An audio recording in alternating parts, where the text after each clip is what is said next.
You're listening to the Tony Kinnett Cast on 93 WYPC. WCYTV Here on the Daily Signal. Good evening and welcome to the Tony Kinnett Cast here on the Daily Signal, nationally syndicated first on 93 WIBC. We have more news than we know what to do with this evening, so let's jump right into it. Mexico is on fire. And the reason that Mexico is on fire is that when you leave an infection alone and you allow it to fester, and in fact you feed it lots of wonderful sugar, you end up getting a very, very bad mess. And this was the case of Mexican President Claudia Sheinbaum, who was on the air just a couple of months ago saying, "We could not possibly go after the cartels. We could not, but human rights, the violations would be severe." I mean, think about all of the cartelos who probably would like to see a day in court, even though, they're burning buses. You have to at least go and arrest them and, all of those extra things. Yeah, it turns out that idea and that entire strategy, it sucked. And so President Trump, from the Department of War and through Secretary of State Marco Rubio in the State Department, passed along a little message. You take care of your cartel problem or I'm gonna take care of it for you. And when you look at this administration, yeah, that appears to be a pretty real and serious threat. So the Mexican government, with intelligence from the United States, as well as some of the Five Eyes intelligence partner community, undertook the killing of Nemesio Oseguera Cervantes, otherwise known as El Mencho, the longtime leader of the powerful Jalisco New Generation Cartel. On February 22nd, that being yesterday, Mexican military special forces with support from their National Guard Air Force, and then, of course, the complementary intelligence from the United States, conducted an operation in Tapalpa, Jalisco, that's El Mencho's home state, to capture him. Bullet points of this particular strategy, no pun intended, a firefight ensued at the secluded location, reportedly tracked via one of his many romantic partners, which just goes to show you, gentlemen, maybe don't whore around, and then you won't have to worry about that. El Mencho was seriously wounded, died shortly after, and several of his bodyguards and companions were also killed. Right now, the Mexican publications have stated that there are about 5 that were killed. Some reports say as many as 8 because some of the cartelos picked up their injured compatriots and carried them away. They died afterward due to some very serious wounds. The Mexican government immediately came out and said, "We did it. It's amazing. Yeah, vámonos." And turns out, no, because the cartelos, which have been allowed for quite a bit to simply stockpile weapons and other various terrorist accoutrements, began retaliating by just killing suspected Mexican government informants. They began holding up particular transportation thoroughfares, setting vehicles on fire. Usually you have to be in Detroit for that kind of a good time.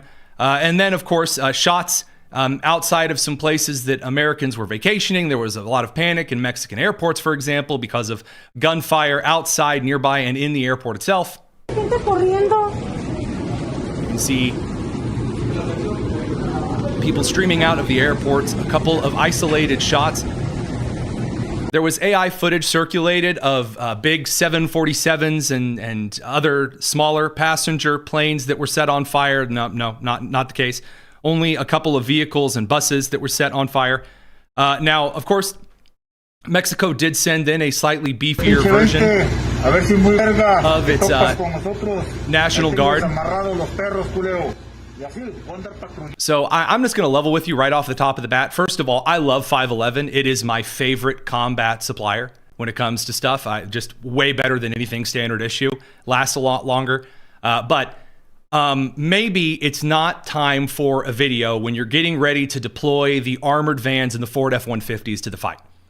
Say what you will, but as a proud Hoosier, I'm thrilled that we make enough Humvees for the whole darn military to go in and do the various kinds of things the United States doesn't need to send in the pickup truck cavalry to do. So there have been 38 separate instances reported and confirmed so far of isolated shootouts between various cartel members. This violence spread beyond the state of Jalisco to include Colima, I'm not going to pronounce that correctly, Guanajuato, and then of course Guerrero, other areas like Guadalajara, Puerto Vallarta, other major tourist destinations, as well as some isolated incidents of Cartelo and Mexican force fire all the way over into Tampico, which is not right next close by. So some really interesting developments. Now, here's what you need to know. Right now, the total reported number of deaths from the operation and immediate aftermath has reached between 70 and 73, including cartel members, security forces, and at least one civilian. Mexico's defense secretary came out a few hours ago and said, well, the problem is that American keeps sending a bunch of guns down here. 80% of these weapons that are seized are of U.S. origin. Here was that. Ya se ha mencionado aquí hablando de la estrategia general. Speaking of the strategy, General, since the beginning of this administration, 23,000 weapons have been seized. Se han asegurado en lo que va de la administración 23,000 armas. De esas 23,000 armas. Of these 23,000 weapons, 80% are of U.S. origin. Now, of course, this brings up fantastically fond memories of Barack Obama's Fast and Furious operations. But right now, what you need to know relative to you is that Governor Greg Abbott of Texas has surged Texas Rangers, Highway Patrol, tactical teams of various sorts and units to the Mexican border. Arizona has done some troop sending, some border patrol ramping up, sheriff's departments, border units near the border with Arizona. And then, of course, U.S. Border Patrol as well, down to the border with Mexico.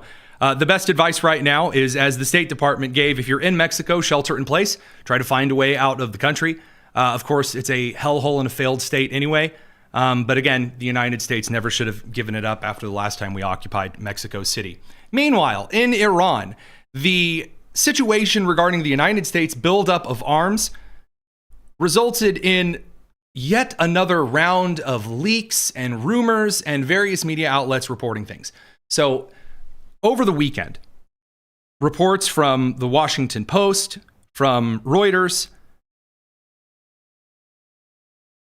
Axios, that's the other one, Washington Post, Wall Street Journal, stated that the President of the United States had been approached by General Kane in the Pentagon, who said, we would not be able to win an extended war handily with Iran. They suggested that Kane and several Pentagon staffers had said that we were going to run out of counter air defenses, among other essentially supply and strength shortages would be a cripple to the United States here. I'm going to level with you right here and now. That is an absolute load of crap. That is a load of crap. There is no shortage of air defense munitions in the Middle East under the United States at the moment. We have deployed extra and sundry to not just our bases, and by the way, not just the bases of our allies that have perhaps infrastructure and military fortifications. We have also dispatched THAAD missile batteries and the cases which hold those lovely flying explosives to outside of specific embassy and diplomatic hardpoints, meaning that we are so well defended at the points that the United States has set up surrounding Iran that we are now spreading around a couple of spares just in case they're needed and necessary. Next time you're in Turkey, look for one outside the local Sonic. I don't know, maybe the guys will let you come up and, move it around, fire a couple of rounds into formerly Constantinople.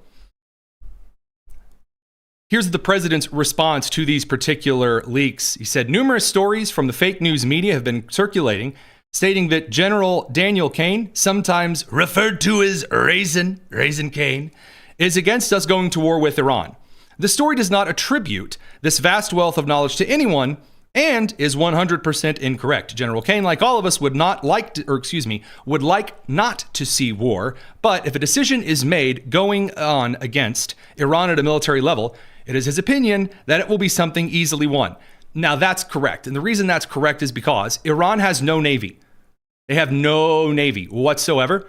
They have a paddle boat and I believe a guy in a duck floaty. It's kind of hard to see from the distance. He's kind of getting further out from the beach every time he swims out there.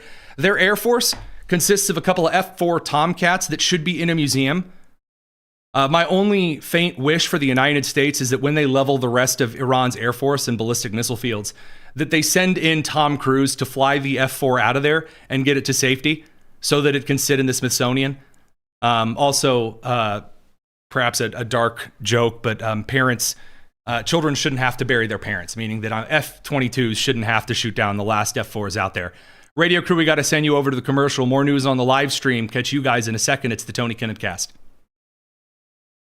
So what the president said, everything that has been written about a potential war with Iran has been written incorrectly and purposefully so. That is very, very true. He says, I am the one that makes the decision. I would rather have a deal than not. But if we don't make a deal, it will be a very, very bad day for that country. And then very sadly, its people, because they are great and wonderful. And something like this should have never happened to them. So the president of the United States, not exactly leaving a lot of wiggle room for the Iranian mullahs. It is completely up to him. He's correct when he says this. It is only up to the president of the United States. Now, there are a couple of accounts out there. There are a few various hyper-isolationists that once again seem to believe the United States is going to fall into some eternal Iraq 2.0 style war. But their nonsense are just as bad as Chuck Schumer losing his mind about what he calls Jim Crow 2.0. So the situation in Iran developing, obviously, if that breaks, we will bring that to you live. Very much doubt it's going to be carried out in the next 24 to 48 hours, but I'm not making any super solid predictions. Speaking of Chuckles Schumer, he came out to the floor of the Senate and he did a little kind of schizophrenic theater in which he tried to act out that he was both excited and disappointed at the Supreme Court ruling on tariffs. And I don't know if someone else wrote the script for him or if he just did it on the fly.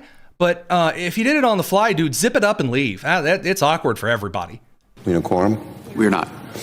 Mr. President, Americans breathed a brief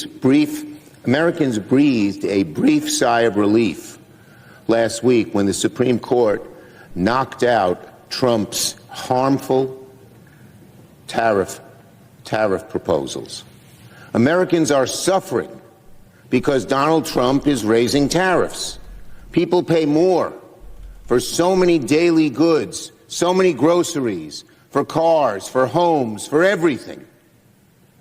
And the American people hate the tariffs. All right, so he kind of awkwardly lumps into it, but there's a bunch of doddering. All right, two things real quick here. So as of right now, and I should clarify, sorry, there are roughly a dozen F-14A Tomcats in the Iranians' arsenal, and just a handful of F-4 Phantoms and F-5 Tiger IIs. So sorry about the mixing up of the F-14 and the F-4. So just a quick clarification there. Also, no acquiring any of the new Russian Su-24s or 35s. So sorry, just wanted to correct that real quick. Because they know it's raising their costs. And so, for a brief moment, there was a sigh of relief that you heard from one end of America to the other, because the Supreme Court correctly said the president can't raise tariffs on emergency basis, only the Congress can. But Donald Trump, who is in a bubble, has no understanding of what the American people need, feel, or want, reimposed the tariffs right away, and then he one-upped it, doubled down on it, and raised them again.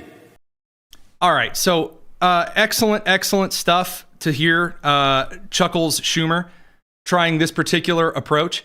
I'm not quite sure what he thinks that he's going to accomplish.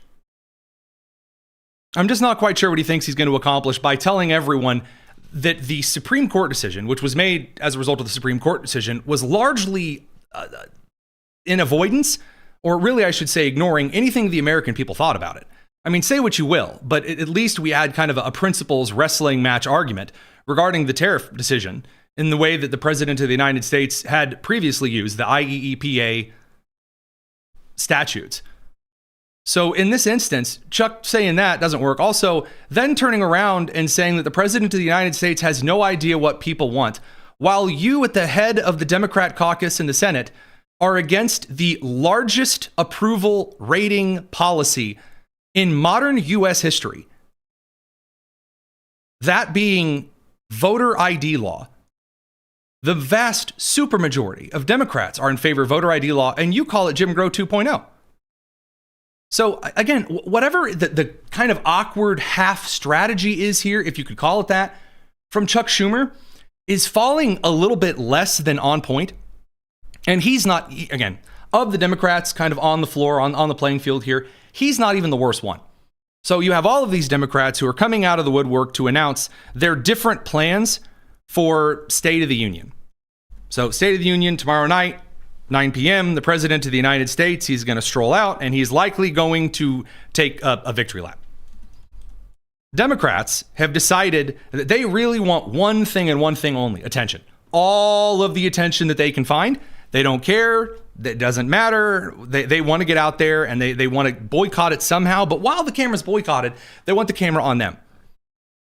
So there's a group of Democrats, some senators, representatives, who are currently planning to ditch the State of the Union. These include Senator Ed Markey of Massachusetts, Jeff Merkley of Oregon, Chris Murphy of Connecticut, Tina Smith of Minnesota, Chris Van Hollen of El Salvador, Yasmin Ansari of Arizona, Representative Becca Balint of her own rectum, Representative Greg Caesar of Texas, Representative Veronica Escobar of Texas, Representative Pramila Jayapal of whatever pride parade she represents, Zelia Ramirez of Illinois, a bunch of people I've never heard of, like Coleman of New Jersey, Larson of Connecticut, who looks like Newt Gingrich, but younger slightly, Representative Eric Swalwell of California, Seth Moulton of Massachusetts, and not Jimmy John's. That's another story for another time.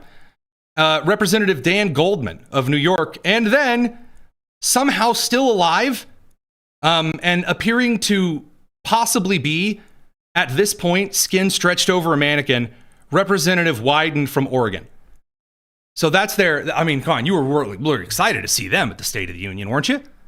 I mean, if Pramila Jayapal's not going to be there, I mean, what's the point? So they think this is going to make them look really good. Everyone from those kind of over on the left, Stephen A. Smith of sports commentary fame and some pretty good cultural commentary takes from time to time, he has roasted the left over skipping out on the State of the Union, those that are. There are many who believe that the United States hockey men's team should be given the seats that the Democrats are leaving for the State of the Union. I would really enjoy seeing that. We're going to get to those a little bit later on in the show. I do want to take just one particular point in the comments about the Iran stuff and answer it a little bit early here. Tony, aren't you worried about some of the reports showing that we are running low on interceptors? In other words, specialized missiles and guided rockets that are useful for shooting down ballistic missiles. No, because the only report that came out was immediately debunked, and it cited an installation that doesn't even exist. There's a field in Kansas where they said the warehouse was supposed to be that was empty. Also, the United States has far and agone quite a few, not just our Aegis our Aegis missile guided destroyers, but also, of course, the THAAD-2 systems. So we're going to bring the radio crew back from commercial. It's the Tony Kinnett Cast here on the Daily Signal. Don't you go anywhere.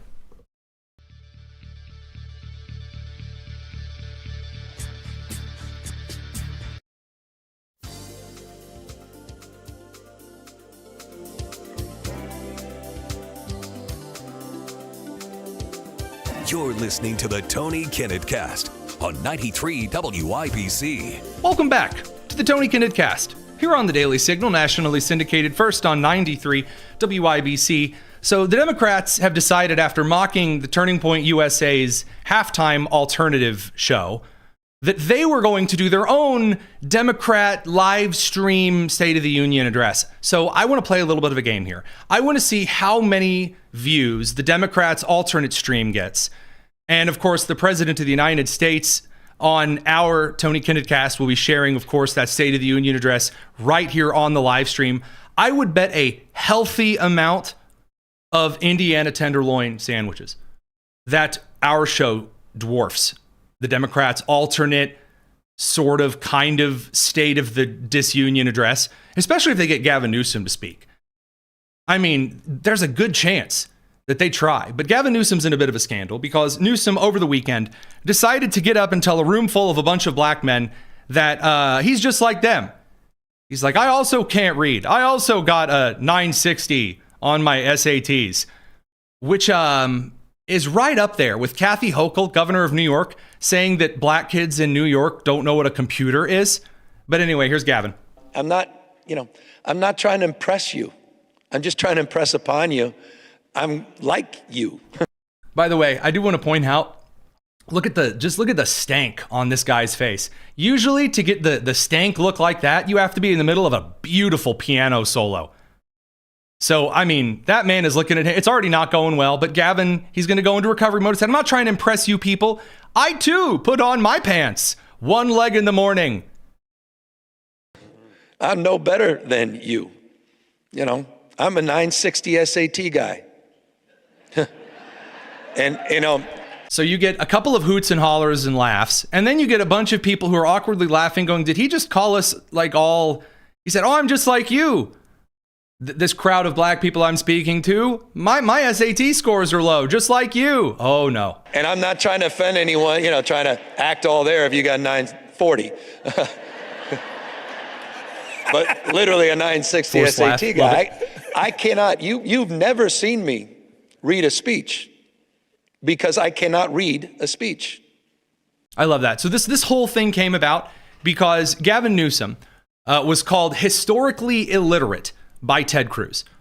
So Gavin Newsom got out there and started talking about how, in 1492, Amelia Earhart conquered Narnia or whatever at the Munich Security Conference he was going on about. And Ted Cruz pointed out that Newsom is historically illiterate, meaning that he doesn't know his history. Everyone out here, you and I, we know what that means. If you've ever heard the phrase, even if you haven't used the phrase before or heard it used before, you know what it means. So Gavin Newsom did the dumbest thing he can. He got out his phone in 3.5 seconds and he tweeted, how dare you call a dyslexic person illiterate? That's so insensitive. It's like throwing a beach ball at Helen Keller. It's so rude and mean. I'm such a victim. There's this culture right now of a lot of influencer types on social media who need a mental illness of some sort.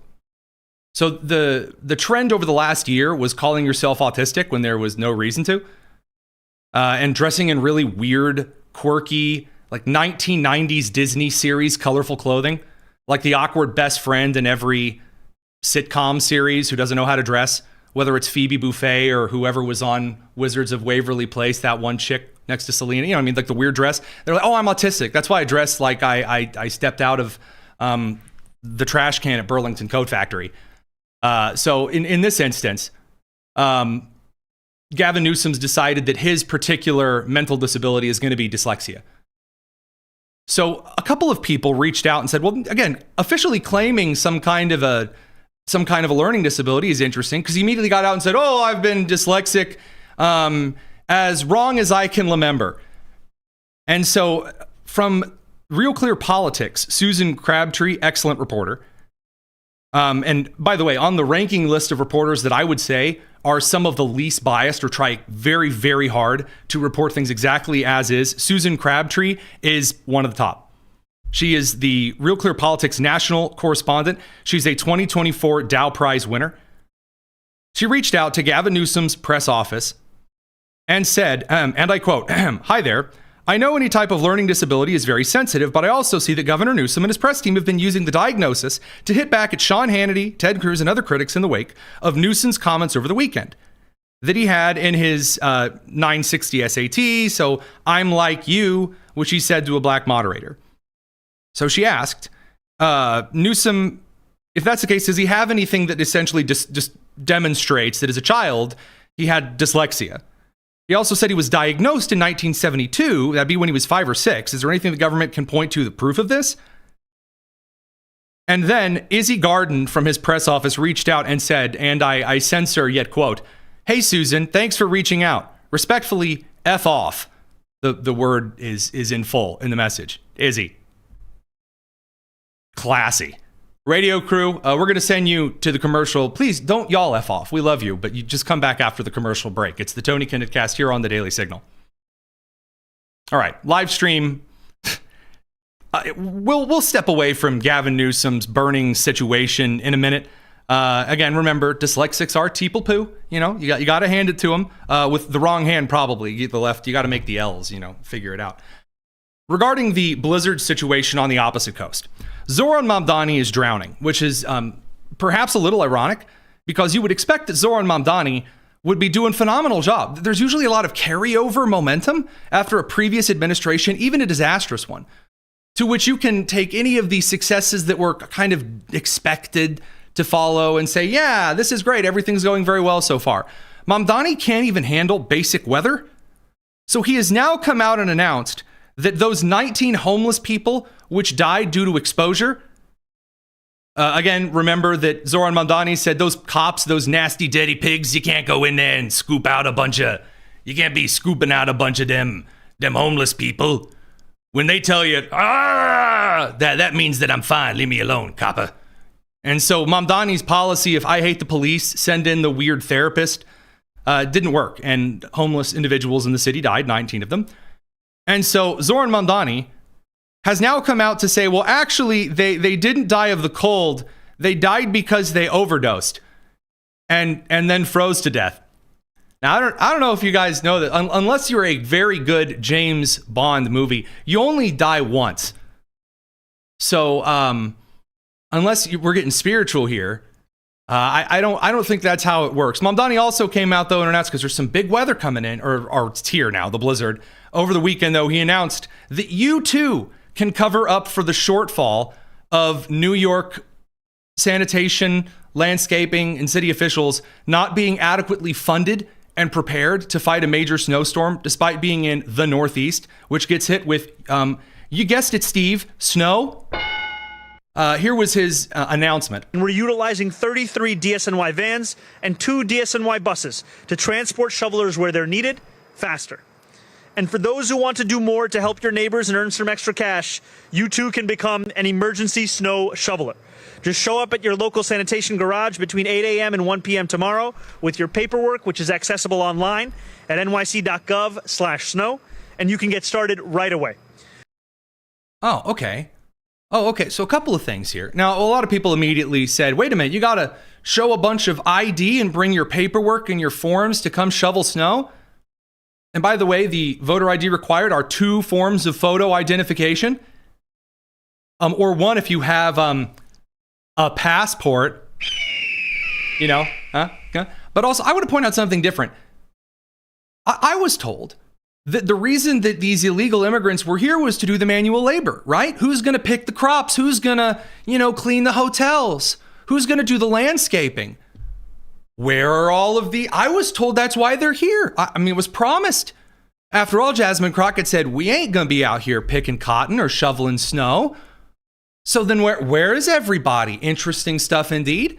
So, of course, everyone mocked him because, again, Democrats are currently fighting a very basic voter ID initiative to prevent individuals from committing voter fraud as easily.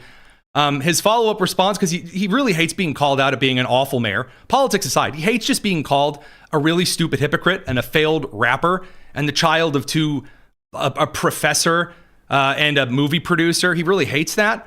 So he came out and tried to Poindexter it. There's been this controversy over the snow laborers and the sort of what some see as onerous need to have documentation. We're going to bring the radio crew back, and then we'll get this question here in a second. Don't go anywhere. It's the Tony Kinnett Cast here on the Daily Signal.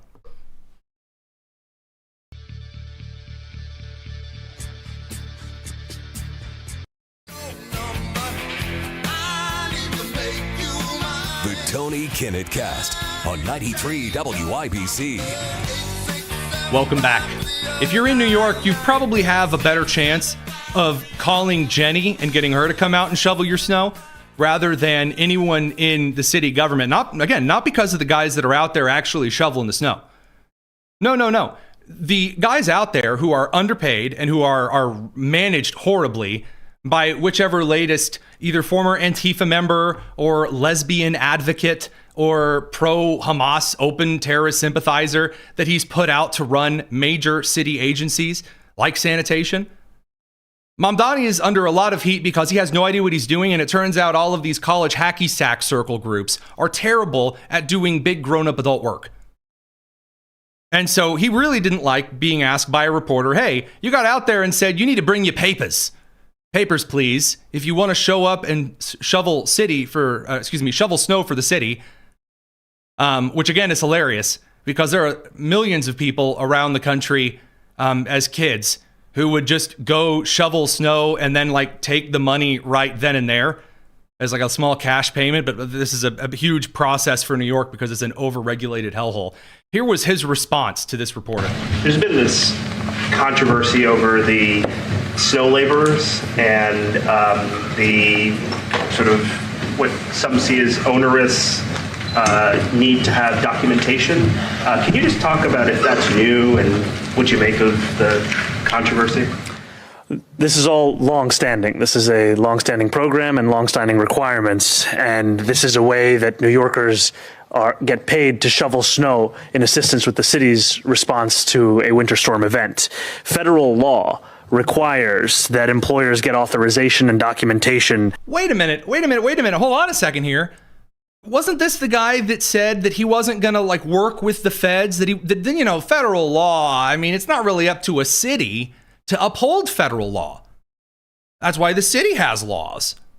Especially not something about identification or employment and immigration. Oh, no.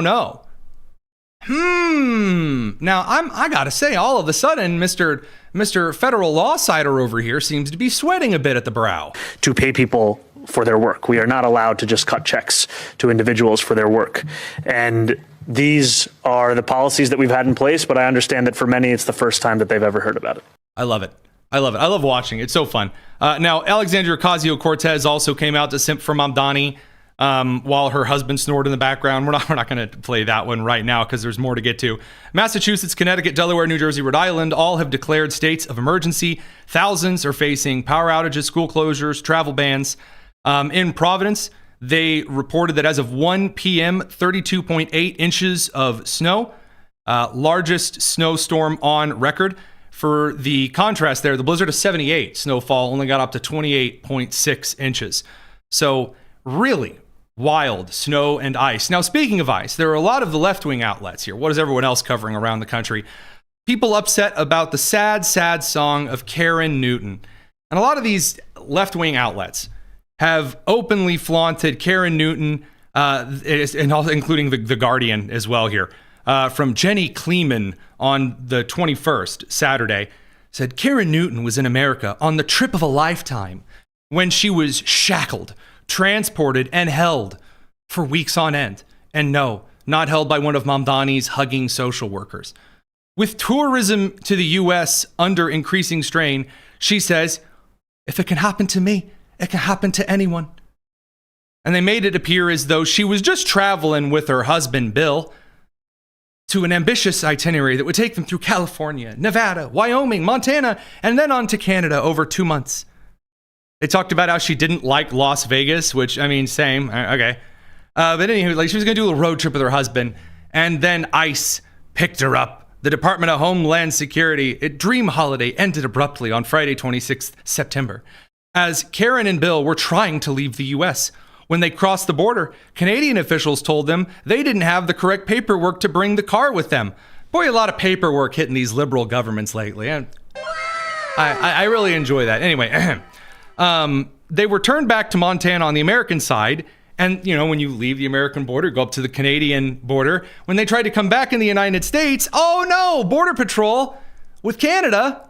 We're going to talk about that with Representative John James here in just a minute. It so happens. It just, it just so occurs that, Border Patrol is going to look at your ID. And even though the Guardian says Karen has no criminal record, she is a grandmother and all this nonsense. The actual records came out, and it appears Karen Newton not only violated several laws of the country, overstayed her visa waiver admission for almost 4 years after visiting her spouse. Her husband, William Newton, also broke the law for nearly 20 years by overstaying an H-1B visa. People come here on a temporary visa and then they just stay forever. Hey, what do you say? So when she tried to cross the border with her husband to Canada, they didn't have the proper vehicle and they were denied entry. So then coming back into the United States, she was unable to provide clear details about her situation, including her husband's legal status. Boy, those inches sure are resting. That's a real chin scratcher. Why would the grandmother, the articulate former assistant, what did they call her? who spent 8 years working as an administrative assistant at a primary school before her retirement, she can't produce a few details about her husband or her own legal status? Oh, or is it because she's a big liar? And then she was held and then deported. So I love it. I think it's fantastic. But again, as a quick reminder, if you are here legally, just a little fun reminder there. So the sad song of Karen Newton is a real struggle. That said, I do want to flip it over and get a bit of perspective on the State of the Union, some other major economic factors, including some trade policy. Obviously, we had a lot of comments earlier on in the show asking for some updates on that. And you could hear me talk about that. Representative John James of Michigan's 10th, one of the guys that knows, unlike a lot of Republicans, how particular policies in urban environments are supposed to go as well. Representative, thanks for a moment of your time this evening. Of course. Thanks for having me. Glad to be back on, Tony. You've got a ton of stuff headed to the State of the Union address, a lot of theater expected. Top of mind, what are you looking for tomorrow evening? Frankly, I think that President Trump is going to take a well-deserved victory lap for probably the most productive first year, not just second term, in 1 year in his second term, of any American president in our lifetime. President Trump and his conservative Congress has been able to get through everything from working family tax cuts to making our world a safer place. Under President Trump's leadership, we're stronger, we're safer, and we're greater than we were before. Heading into this midterm year, obviously, there's a ton of stuff on the table, especially as far as economic policy. People are kind of concerned, at least I've seen, according to some of the polling, as to how the tariffs are going to impact them with this kind of new push. Do you see a lot of market instability and things being pushed towards consumers kind of over the next quarter? Or how do you think things are going to play out by the time we hit, say, June in the economy? Yeah, great question. It's top of mind, particularly in states like Michigan, tariffs. President Trump recognizes, and I also realize, that America's been getting the short end of the stick for decades and decades with non-tariff barriers, and tariffs themselves being used by our allies and trading partners to get one over on American workers and American farmers. And Trump said no more. President Trump is interested in reciprocal trade, where we get treated the same way that we're being treated.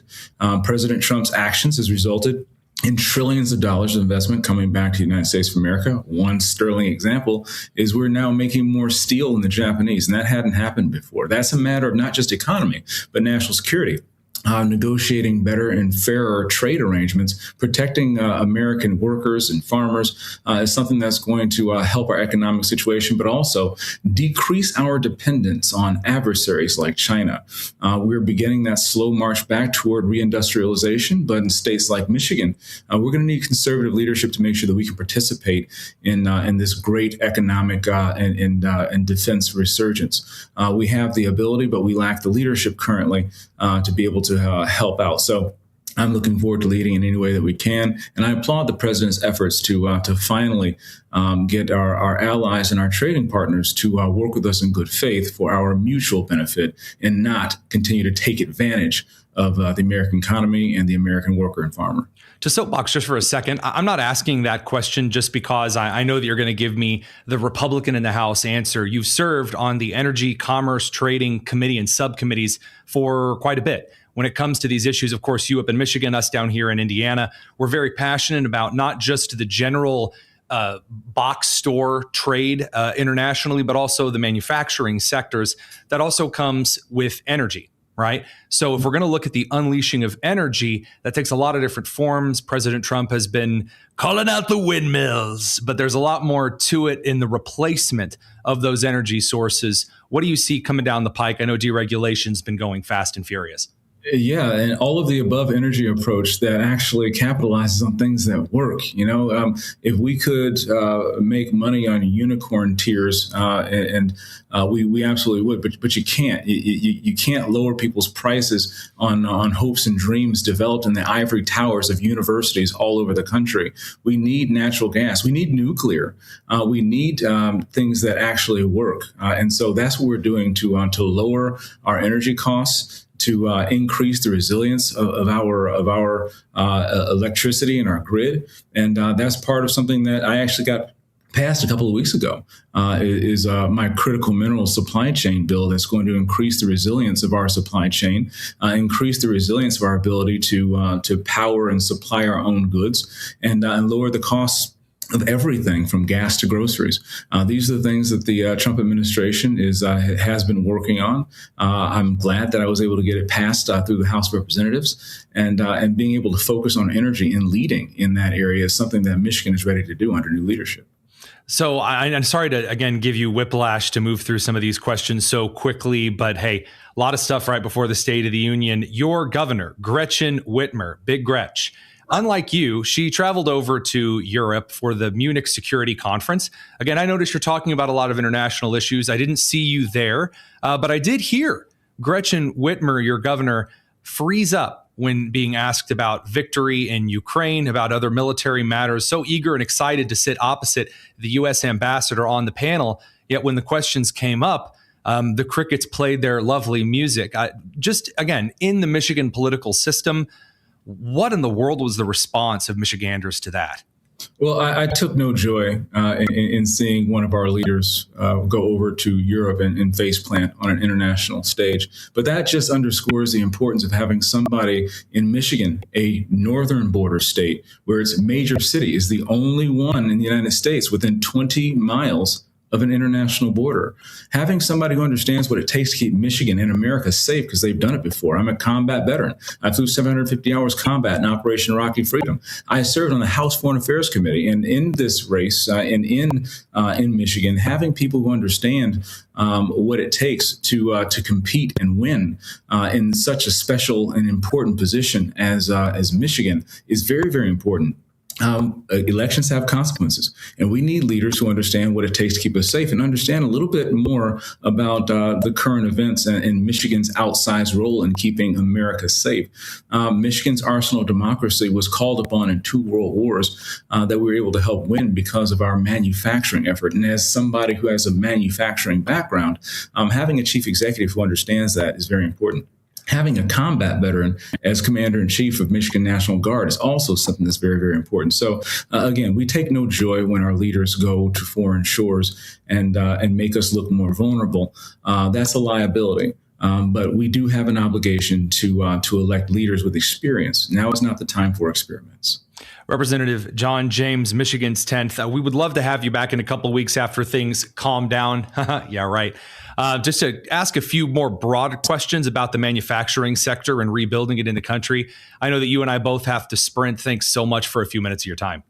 Of course. I'm glad to be back on anytime, Tony. Take care. All right. Here in just a minute or two, we're going to dive into the Olympics match that was just beautiful. We're going to dive into that, some of the pettiness, again, for no reason surrounding that, a little bit of SCOTUS stuff, and then, of course, some of the updates. Again, we haven't even had a chance yet to report on the assassination attempt. We got to bring the radio crew back. Don't go anywhere. It's the Tony Kinnett Cast here on The Daily Signal.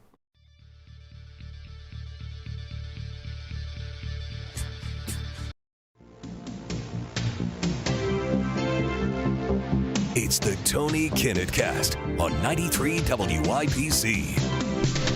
Welcome back to the Tony Kinnett Cast here on The Daily Signal, nationally syndicated first on 93 WIBC.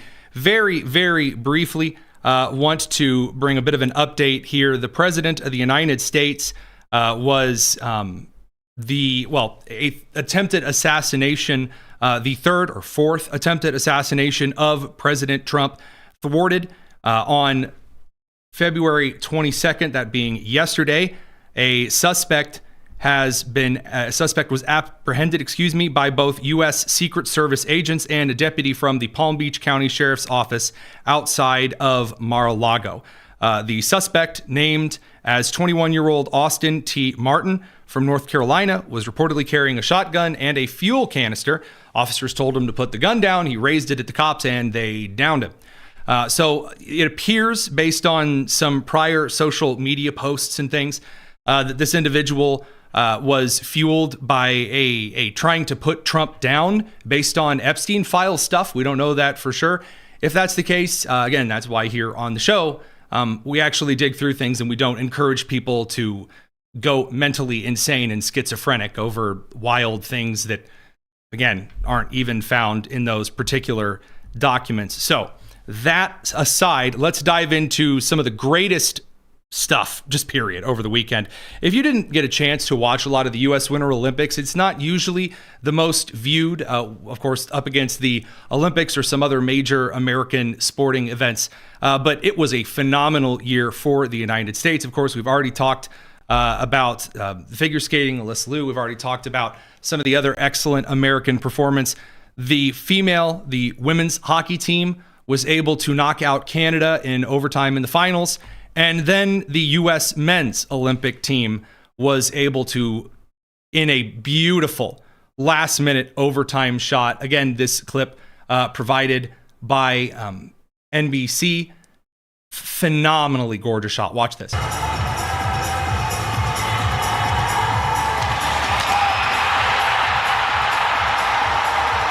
Fantastic. The proper response, of course, I mean, just incredible stuff. Incredible stuff. Jack Hughes plays for the New Jersey Devils in a just wonderfully executed 3-on-3 play. Scored the golden goal, minute 41, assisted by Zach Werenski. Slipped it right through Canada's goalie, Jordan Bennington. So this is where things get a little bit fun here. We'll let this clip play out. The Canadians. Beautiful second angle right across the front. And all of a sudden, the Americans went back the other way, and it was a 3-on-1. So if you'll forgive me here, just kind of from like an experience thing, I've never really played hockey, but in kind of the soccer thing, throwing it beautifully across what in soccer would be like the 18, right in front, just beautiful right in there. Again, I know the terminology is different for hockey. Just phenomenally executed. Amazing work. And again, just as a kind of a site here, first period, Matt Boldy scoring to give the U.S. a 1-0 lead. In the second period, Kale tied it 1-1 Canada. Third period, scoreless, very intense, a ton of strong goaltending. The U.S. goaltender, honest to goodness, Connor's just phenomenal. Outstanding. 41 saves on 42 shots. Just incredible. One of these particular saves really should live on for as long as we are here. I'm going to throw this clip up as well. Beautifully executed. Look at that stick save. Wow.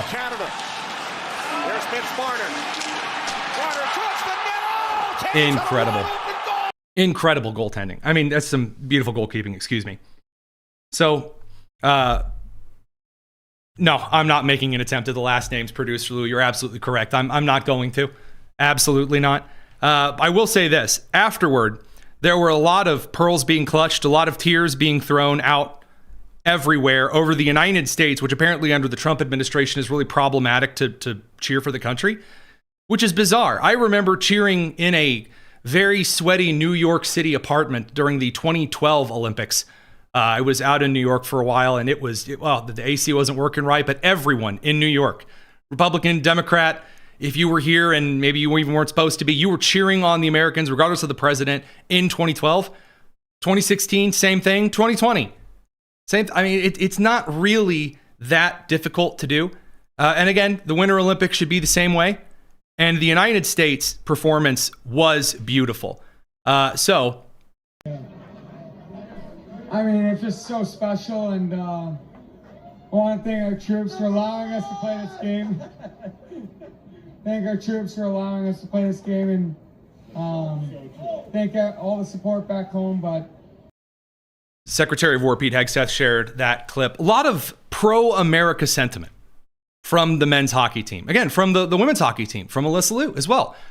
Wrapping the American flag around them, grateful to the country. That is what Americans want to see at the Olympics. That's what Americans want to see at the Super Bowl. That's what Americans want to see at the World Series. That's what Americans want to see at any major sporting event. It is a beautiful privilege because of the sacrifice of so many men connected to each and every one of us, our brothers, our fathers, who fell on battlefields, those who keep the country going. That allows us to have beautiful sporting events like these in a manner and at a scale far before the rest of the world was able to catch up and enjoy some of the major sporting events in a level of safety that we enjoy while we're doing flyovers and everything else. And to be thankful for that after what the United States has given each and every one of us is not something that should make people upset. And yet here we are. And I want to I'm going to show some of the rest of the stuff. Of course, President Trump, Kash Patel getting involved a little bit as well. From The Atlantic, which is how every bad story starts. To those on the men's USA hockey team who laughed at the prospect of sharing a White House visit with women, the NHL frequently trails the WNBA in ratings. That was one of the less offensive comments, believe it or not, from kind of the broader journalistic class who spent the entire day yesterday crying over the United States waving the American flag, the hockey team being extremely proud, thrilled about their victory again, coming off of the major U.S. Canada in our hemisphere hockey brawl not too long ago. Complaints about the United States from your own country. Leave. Go somewhere else. You don't want to be here? Fine. Get out. Radio crew, we're going to send you guys out for the evening. We're going to continue over here on the live stream unabated. It's the Tony Kinnett cast here on the Daily Signal, nationally syndicated and first on 93 WIBC. Y'all, take care. Various outlets losing their minds. Oh, it's such a how could they stand under a flag of such slavery? People complaining that Jack Hughes, who had teeth broken, not just teeth missing, teeth broken in his mouth. I can't imagine the pain that he was going through at the moment. American flag wrapped around him, fist raised in the air, an online journalist complaining that he needs a dentist and he's probably misogynist. Just really weird for no reason whatsoever. Now, I should point out as well here, the President of the United States did make a call to the locker room. And it's pretty great because receiving a call from the president to congratulate you at the end, again, especially since, again, just a couple of months ago, the president was encouraging them to defeat Canada in the last non-Olympic finals, different tournament, which didn't play out perhaps as much as Americans had wanted. But here at the Olympics, when it counted, same thing, president afterward calls to congratulate them and invite them to the State of the Union address. Watch 1 minute. 1 minute. And by the way, your goalie played not bad. Howie, say hi. Howie, say hi to him. How you doing, Don? I have seen hockey goalies have slightly worse games than you. Unbelievable, and you were all unbelievable. And that team is pretty good you played. I don't know if it's not going to begin anytime soon, right? And, you know, I tell you what, I just told my people 2 minutes ago, I didn't know they'd be calling. I said, we're giving the State of the Union speech on Tuesday night. I could send a military plane or something. But if you would like to, it's the coolest night. It's the biggest. We're in. Speech. I get a bunch of guys who, I mean, it's the State of the Union, but I mean, just to be invited again, Trump's like, we'll send the military, Delta Force, swing in, grab you, fly you home, maybe even let you fly a plane, bomb Iran if you want. Yeah, it's good. It's a good thing. And they're thrilled about it. Now, there were some fools on the online side of things who started going through social media, I guess, and saying, well, I mean, this particular hockey player, he doesn't even like Trump, and he was smiling in the video. What a fake, what a phony. Americans don't care about that. Americans don't genuinely, at the base level, care whether a celebrity, whether an athlete is Republican or a Democrat. They want them not to be annoying and shoving politics in their face 24/7. That's what they want. And I mean, yeah, of course, you have some of the particular team members. For example, Matthew Tkachuk, getting out there. He's a fan of President Trump. Here's that clip. All from the president. It was super cool. It was an honor. It really is hearing from the president of the United States. Hearing that he was supporting us and all the other athletes and wanting us all to bring home as many gold medals as we can. So we're definitely honored to represent him and the millions, hundreds of millions across the country and bringing the gold medal back. Yeah. Again, I don't care. I don't care whether it. I mean, let me explain. When I say I don't care, I mean I don't care about the outrage over whether or not these particular players are Republicans, apolitical, Democrat. I don't care. That they got out there and they did two things that I love. Number one, they played their hearts out, and to the extent of exceptional physical injury, the classic hockey stereotype. To beat Canada at its own game in the men's and women's event. Excellent stuff. So that one of the only big golds that Canada really has to be proud of includes a massive cheating scandal, which is really hilarious.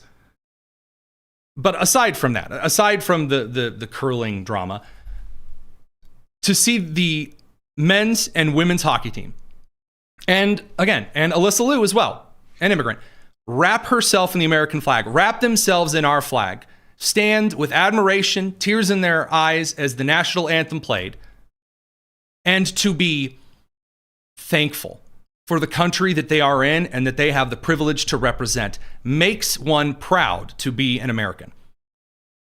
And that is worth all of the nonsense and the bleeding and the crying.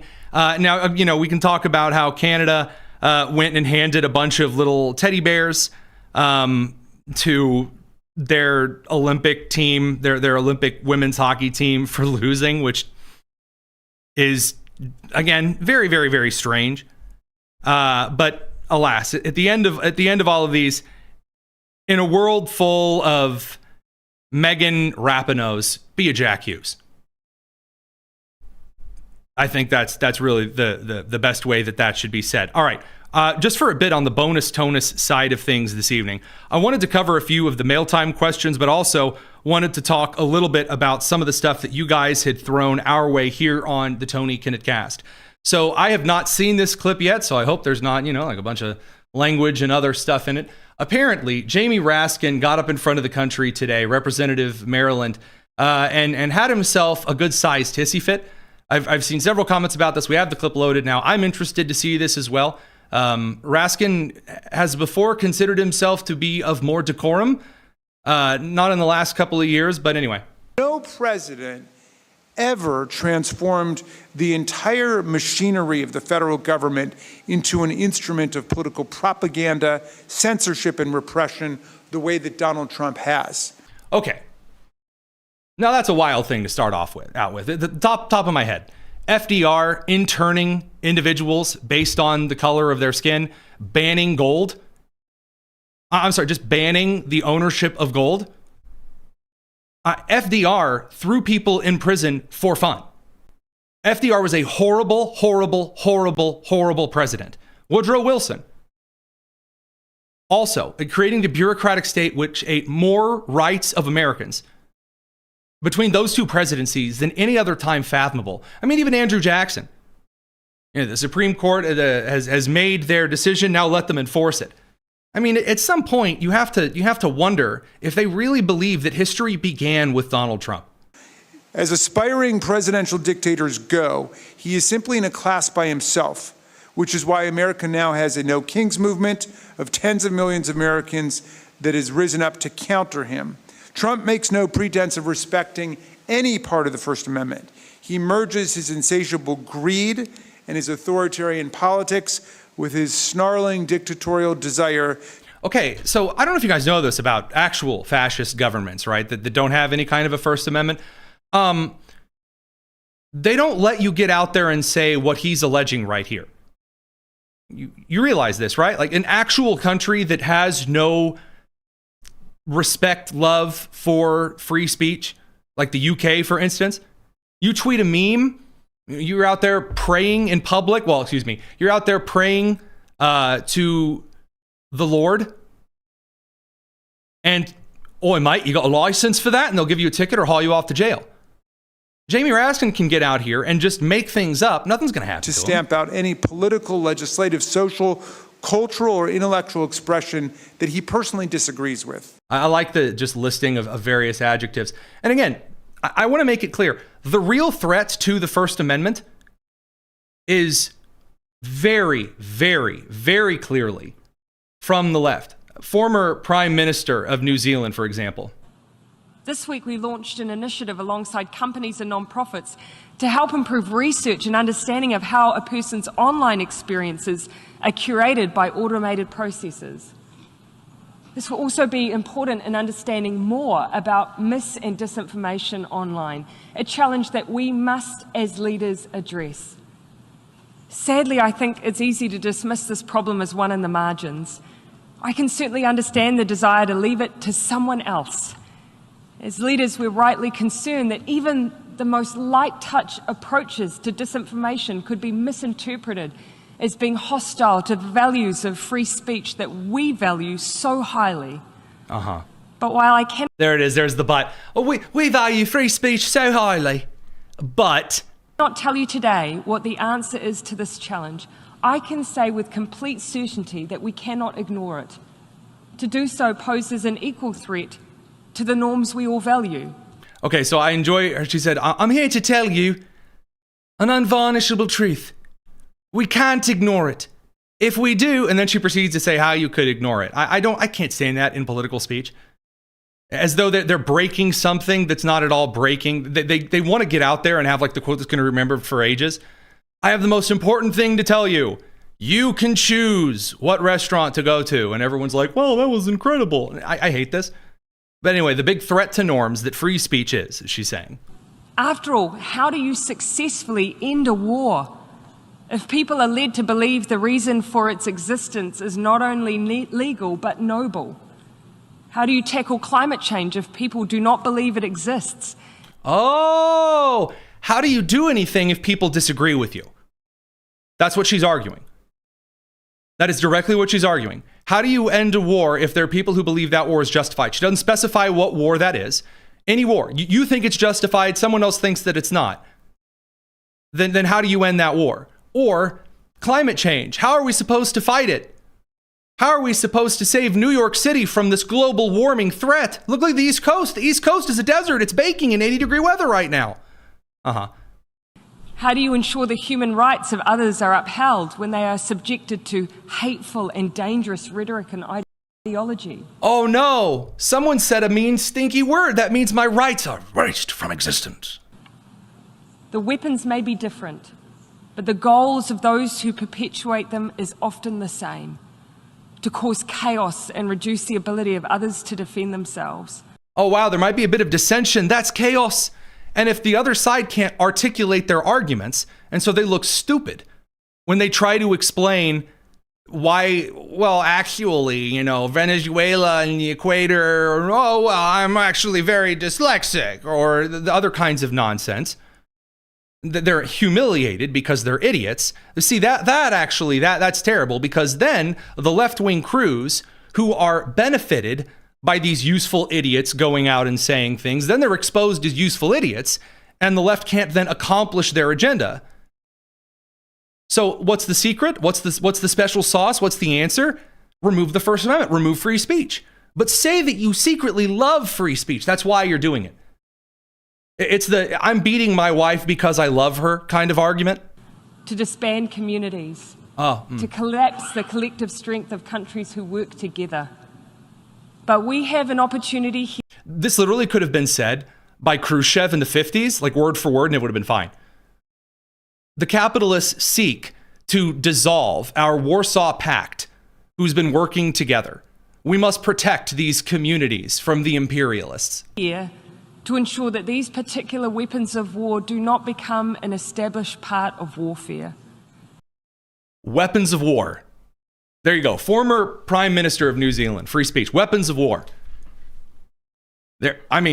Donald Trump. Oh, such a threat to free speech. Oh my gosh. Wow. All these No Kings protests that happen and they're like allowed to happen. Oh man.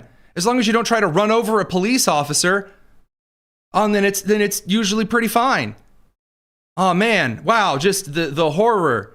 Oh my gosh. So beautiful. I'm glad that clip was sent over our way. That's really great. Apparently Chuck Schumer has been roasted yet again, trying to also claim that this particular voter ID, the SAVE Act, is Jim Crow 2.0. Just as a quick reminder, here he is with Jake Tapper over on CNN. When CNN is like, dude, You know that you're kind of dumb, right? Yeah, it's kind of over. But anyway, here he is. 83% of the American people, including majority Democrats, support voter ID laws.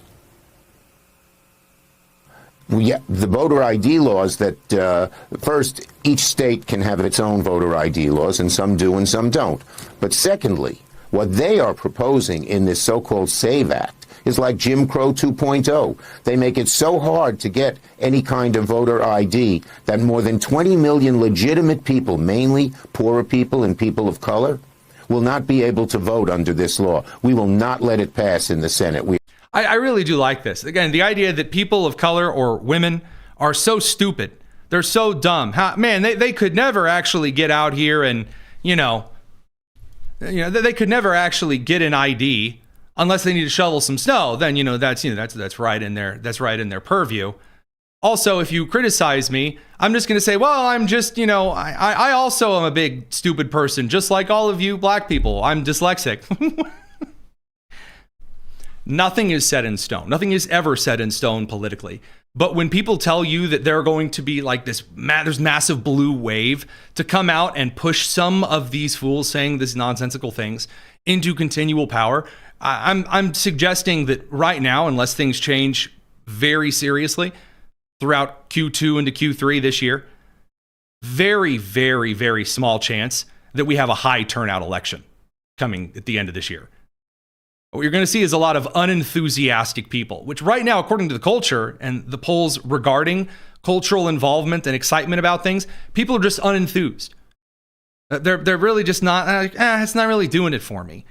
Now, that brings us over to the Save America Act, which is one of the last couple of things that Americans are very enthusiastic about. According to Mike Lee, he being of the Senator of Utah variety, Mike Lee, has announced that Senate Majority Leader John Thune has agreed to bring up the Save America Act in the Senate, but it's going to have to wait until the end of the DHS partial government shutdown thing. Interesting. I'm more curious to see what President Trump says tomorrow night at the State of the Union about the Save America Act. By the way, again, our coverage tomorrow of the State of the Union, it's going to start at 7, and it's just going to go for a while. We're just going. We're going to cut away to the State of the Union, maybe a couple of seconds of the gut-wrenching scissors in my ears style entertainment of the Democrats' state of the whatever they're calling it. Actually, what are they? What are the Democrats calling their?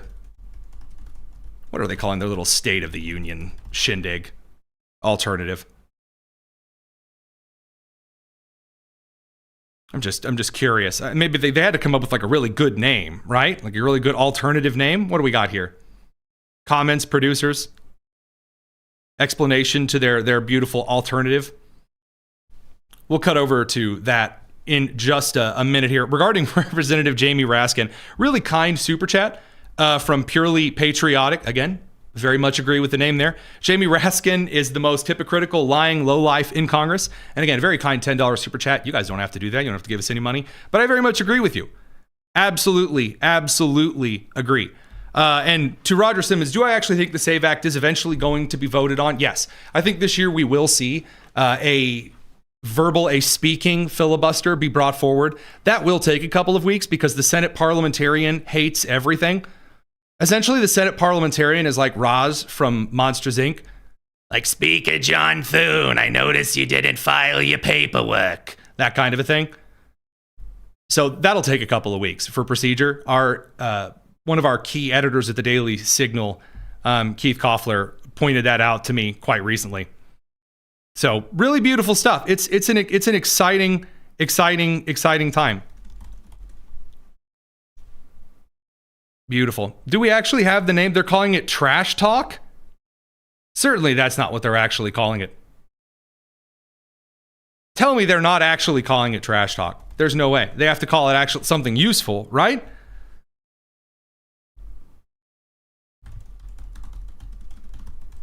I have to know this. I have to know that. The People's, producer Jen, the People's State of the Union. That's it? The People's State of the Union? Oh, brother, this guy stinks! So that's what we're going. The People's State. So like the Democratic People's Liberation State of the Union. Boy, not really hiding from that Marxist left-wing agitator label anymore, are they? The People's State of the Union. Thanks, producer Jen. That's horrible. That's just embarrassing. I really want, well, they have Abigail Spanberger, I believe, who's giving that State of the Union address, aren't they? Or that their whatever particular alternative address, which is a weird choice because she's done just about everything but govern Virginia, which is still covered in snow and festering poop in its waterways.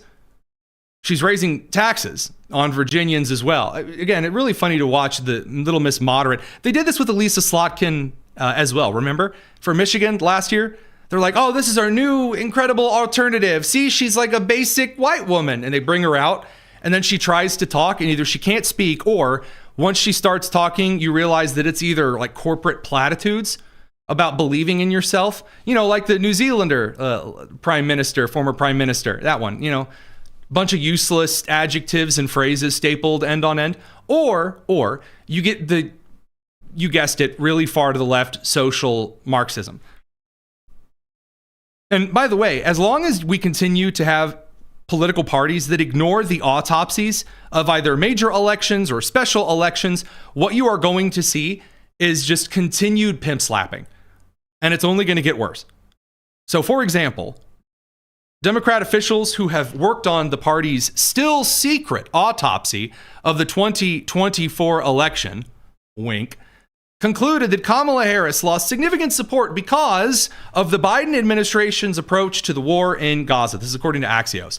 So there are a large group of people in the country right now on the left and the right who are continuing to say really stupid things on foreign policy and make that like the thing that they're running on, like the Epstein. They're running on Epstein and they're running on foreign policy. And according to every single poll that we have, those are two of voters' least concerns. They don't care.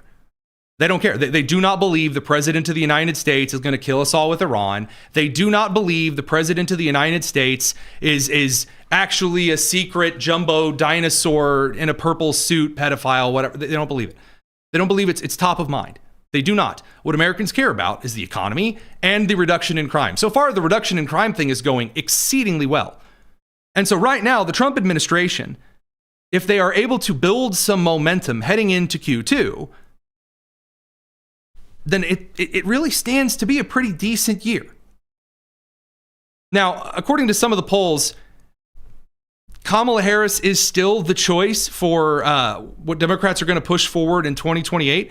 That is who, at least according to the Canadians' opinions, after getting slammed in both men's and women's hockey, this is who they want to be the replacement. A wild move for sure. But I mean, you know, hey, I'm here for it. I'm here for it. Do it. I'm thrilled to see it. I'm enjoying all of the hyper online individuals. Last but certainly not least, I would like to point out, over the next couple of days, as we get ready through our State of the Union coverage, we have a couple of great guests lined up. And then, of course, some excellent analysis from your Daily Signal team. If you want to chat with us throughout the day, whatever, we have a link to our Discord down in the description. You're welcome to join us over there. And then, of course, we have some excellent interviews and investigations coming out.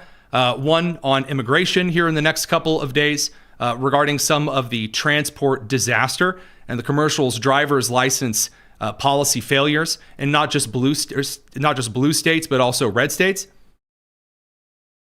Of course, an excellent interview on the mass organ harvesting industry over in communist China. So catch those over on our YouTube page, Daily Signal. We'll be releasing those. We're going to catch you guys real soon. It's the Tony Kinnett Cast here on the Daily Signal, nationally syndicated, first on 93 WIBC. See you tomorrow for our State of the Union coverage. I'm Matt Davis, CEO here at Maranatha Baptist University, and I'd like to invite you personally to Maranatha's 4th annual Leader to Leader Conference on March 5th and 6th here in Watertown, Wisconsin.